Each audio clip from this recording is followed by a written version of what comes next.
VVPAT machine किती लागणार आहे? व्हीव्हीपॅट यूज करणार नाही का?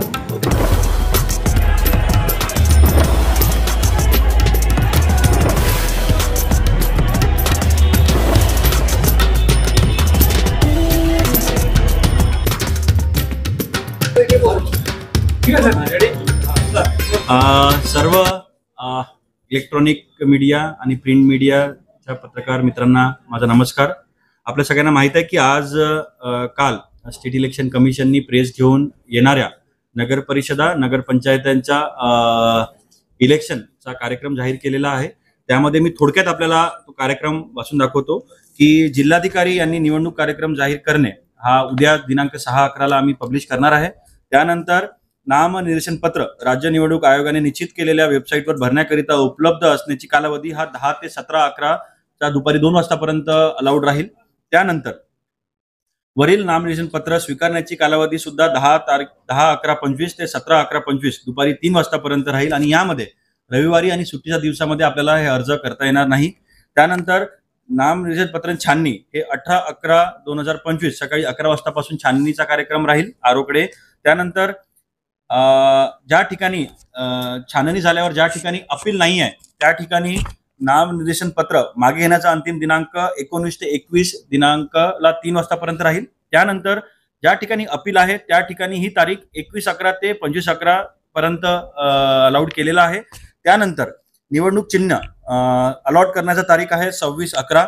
त्यानंतर आवश्यक असल्यास मतदान हा सगळ्यात महत्वाचा आहे. मतदान दिनांक 2/12/25 एकाच वेळेस सगळ्या 27 ठिकाणी आपल्या जिल्ह्यामध्ये ज्या 27 नगर परिषदा नगरपंचायतीला इलेक्शन होता त्याला दिनांक 2/12 सकाळी 7:30 पासून ते संध्याकाळी 5:30 पर्यंत आपण हे मतदान घेणार आहे.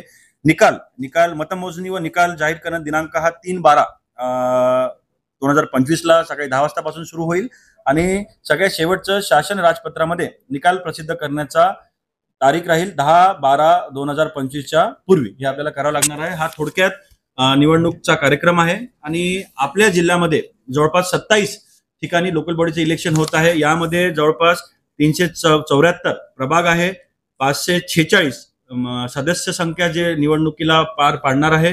त्यानंतर 27 अध्यक्ष पदांसाठी इलेक्शन होणार आहे. या सगळ्या प्रक्रियेमध्ये जवळपास 7,32,132 मतदार राहील याच्यामध्ये. त्यानंतर जवळपास 891 मतदान केंद्र याच्यामध्ये आहे. 27 निवडणूक निर्णय अधिकारी आहे, 27 अतिरिक्त म्हणजे ARO त्याच्यामध्ये राहील आणि डायरेक्टली किंवा इनडायरेक्टली जवळपास 4,500 ते 5,000 निवडणूक अधिकारी कर्मचारी याच्यामध्ये पार्ट घेणार आहे. या इलेक्शनसाठी लागणारं साहित्य BU सगळं आपल्याकडे मुबलक प्रमाणामध्ये उपलब्ध आहे. त्याचं FLC सुद्धा झालेलं आहे. त्याचा आता डाटाबेस तयार करणं सुरू आहे. त्यामुळे नागपूर जिल्ह्यातली सगळे ARO सगळी टीम तयार आहे. फक्त आता एकच आपल्याला विनंती आहे की ज्या प्रकारे आपण लोकसभा आणि विधानसभामध्ये आम्हाला मतदान वाढवण्यासाठी मदत केली त्याच धर्तीवर येणाऱ्या इलेक्शनमध्ये पण मोठ्या प्रमाणामध्ये प्रशासनासोबत आपण खांद्याला खांदा लावून काम करून जास्तीत जास्त मतदारांना पोलिंग स्टेशन पर्यंत आणून मतदान करण्यासाठी प्रवृत्त आपण करावं. थँक्यू. 1 जुलैची कट ऑफ दिली आहे आपण आता. त्याच्यानंतर अडचण अशी आहे काय म्हणजे काही जे सांगता येते त्याच्यानंतर यांचं मॅरेज झालंय आणि त्या मतदारसंघात त्यांना निवडणूक लढायची असेल महिलाच्या संदर्भातली त्याच्यात काही प्रोव्हिजन आहे का? 1 तारखेला ज्यांचे नावं ज्या ठिकाणी होते तिथेच राहील. त्यानंतरचे चेंजेस अलाउड होणार नाही. महिलांसाठी लग्न झाल्यानंतर बदल नाही. 1 तारखेनंतर काहीच बदल झाला असेल तरी तो रिफ्लेक्ट होणार नाही कारण आपण 1 जुलैच्याच याद्या उचलल्या आहे ना, त्यामुळे चेंजेस होणार नाही. लढू शकणार नाही कारण त्याचं नाव त्या मतदारसंघात नसेल. ज्या ठिकाणी नाव आहे त्या ठिकाणी नाव राहील. लागली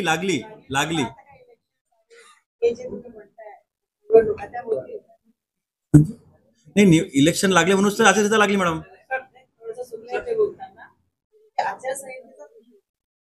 ओके नाही आता ज्या 27 ठिकाणी इलेक्शन आहे मॅडम त्याच ठिकाणी आचारसंहिता लागेल. परंतु गाईडलाईन्स मध्ये असं म्हटलंय की ज्या ठिकाणी इलेक्शन नाही आहे तिथे असं कोणतंही काम किंवा कार्यक्रम घेता येणार नाही ज्यामुळे या 27 ठिकाणी काही परिणाम पडेल. असं दुबार नावं ज्यांची आहे त्या लोकांच्या पुढे स्टार असणार आहे आणि त्या लोकांना एकदाच कुठेतरी मतदान करताना त्यामध्ये विरोधी पक्षाचा आरोप आहे की मतदार याद्यांमध्ये दुबार नाव आहे पण मतदान ते एकदाच करू शकणार.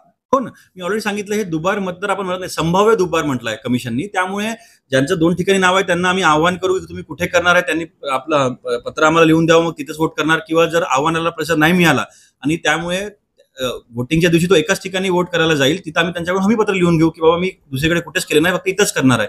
ते स्पष्ट गाईडलाईन्स कमिशनच्या गाईडलाईन्स मध्ये आलेले आहे, त्यानुसार आपण काम करणार आहे.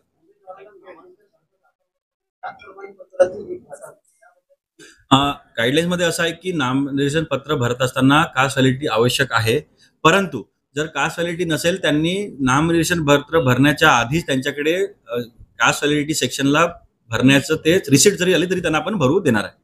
त्यामध्ये असं आहे की समजा एखाद्या उमेदवारांनी ऑलरेडी केस कोर्टात सुरू असेल, न्यायालयीन असेल, अशा वेळेस त्या उमेदवारांनी नामनिर्देशन त्याच्याकडे रिसिप्ट राहील ना, त्याच्याकडे रिसिप्ट त्याला आपण अलॉट करतो भरायला. अप्लिकेशन केल्याचं असेल ना, त्यांनी अप्लिकेशन केली असेल ना सीबीसीला. थँक्यू. दारू पैशांचा आमिष दाखवून मतदारांचं लक्ष केंद्रित करणाऱ्यांवर काही आपण ऑलरेडी आपण प्रिव्हेंटिव्ह ऍक्शन, तडीपारीची कारवाई, बॉम्बे पोलीस ऍक्टची कारवाई, एमपीडीएची कारवाई, त्याच्यानंतर आता इलेक्शन सुरू झाल्यावर SST, FST सगळं आपण आज ऑलरेडी SP साहेब आले तर आम्ही चर्चा केलेली आहे. आणि आमचं एकच ध्येय आहे, लोकसभा विधानसभा प्रमाणे फ्री अँड